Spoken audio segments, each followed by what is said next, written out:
Welcome to Kenya Lens Updates and remember to subscribe. In a pivotal early January move, Chief Justice Martha Koome has designated High Court Judge Richard Mwongo to preside over the contentious petition challenging the parliamentary election of Mbeere North MP Leo Wamthende Njeru, setting the stage for the legal showdown that could reshape local electoral accountability. The appointment was formalized in a Gazette notice on January 2nd, 2026, directing that the matter be heard at the Embu High Court Election Court, a specialized tribunal for electoral disputes. The court action follows closely contested by-election on November 27, 2025, in which the ruling United Democratic Alliance UDA candidate Wamthende was declared the winner by a narrow margin. Two voters have since moved to have that result overturned, arguing that procedural irregularities, including disputed name change and voter registration each issue, rendered the election unlawful and invalid. At its core, the petition implicates election administration, statutory eligibility requirements, and the constitutional safeguards that underpin Kenya's democratic processes. The case will test the judiciary's capacity to enforce electoral integrity at the moment when public interest in electoral institutions remain fragile ahead of the broader national contests. Under Kenya's Election Act 2011, the High Court functions as the election court to adjudicate disputes arising from parliamentary elections, including by-elections. And when the petition is filed contesting a member of National Assembly election, the Chief Justice is empowered to assign a judge to hear the matter. Koome exercised that power in naming Justice Richard Mwongo as the presiding officer for that case. The petition was filed on December 1st, 2025 and was stamped urgent by the court registry. It names Wamthende the Independent Electoral and Boundaries Commission IEBC and the constituency returning officer as respondents alongside the petitioners, two Mbeere North voters. Wamthende, whose name appears in some of the reports as Leonard Wamthende or Leo Wamthende Njeru, was declared the winner after securing 15,802 votes against his closest challenger, 15,308. Although he has been sworn into the National Assembly, his election now hangs in the legal balance. The petitioners argue that Wamthende's candidacy and subsequent victory were marred by what they characterize as critical irregularities in his identity registration and official voters register, specifically identity discrepancy. Wamthende is said to have executed a deed poll on September 3rd, 2024, legally abandoning his birth name Leonard Morioki Njeru in favor of Leo Wamthende Njeru. Number 2, voter register mismatch. The petition asserts that the name under which Wamthende was registered as a voter, a legal prerequisite to stand for parliament, remained Leonard Morioki Njeru in IEBC's official electoral roll and did not reflect the new name he adopted. They contend the discrepancy undermined both his eligibility and the legal validity of the election result. Under the Kenyan election law, all parliamentary candidates must be duly registered voters and their nomination papers must reflect their registered particulars. The Election Act 2011 codifies eligibility requirements and the procedures for voter registration and disputes.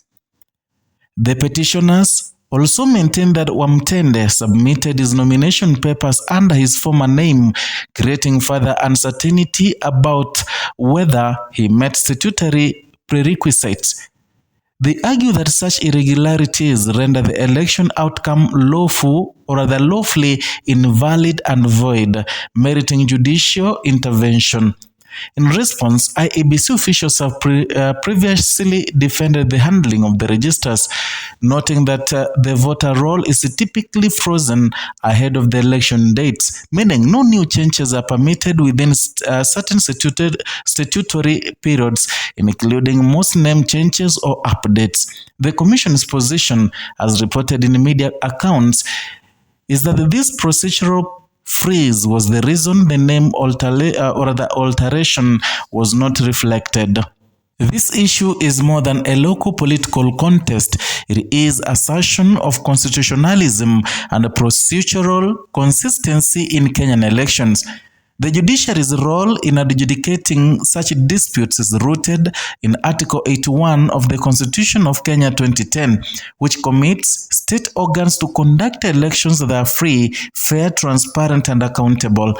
Judicial review of election results serves as the critical accountability mechanism within which this broader constitutional framework. Observers note that the election petitions, which are not uncommon in Kenyan political landscape, can have far-reaching implications for the public confidence, especially when they involve questions of electoral administration and the integrity of the voters' roll. Previous petitions, for example, the landmark 2017 presidential election petitions that reached the Supreme Court, have significantly influenced Kenya's political trajectory and institutional norms. The legal battle in Mbeere North also intersects with ongoing debates around electoral reforms and IEBC's credibility, as seen in extensive public and media scrutiny in recent years. Critics have repeatedly called for better voter registration processes and updates to the voters' roll to ensure accuracy ahead of elections, while IEBC has highlighted operational challenges and statutory limitations on mid-cycle register changes. The timing of the assignment of Justice Mwongo comes amid broader moves with Kenya's justice system. Chief Justice Koome has announced several key appointments to National Council of the Administration of Justice (NCAJ) committees as part of the efforts to enhance governance and oversight, particularly in areas such as information and communication technology (ICT) and also traffic reforms.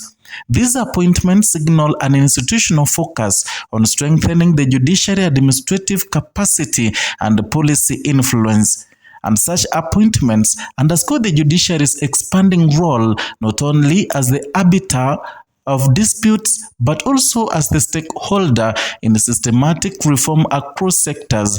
They reflect ongoing efforts to address long-standing challenges in judicial administration, technology integration, and interagency collaboration. The Mbeere North petition encapsulates fundamental questions about the rule of law, electoral legitimacy, and institutional reliability in Kenya's democracy. As its essence, the case asks whether procedural oversights, whether inadvertent or systematic, can nullify the outcome of a tightly contested election, thereby reinforcing or undermining public trust in electoral and judicial processes.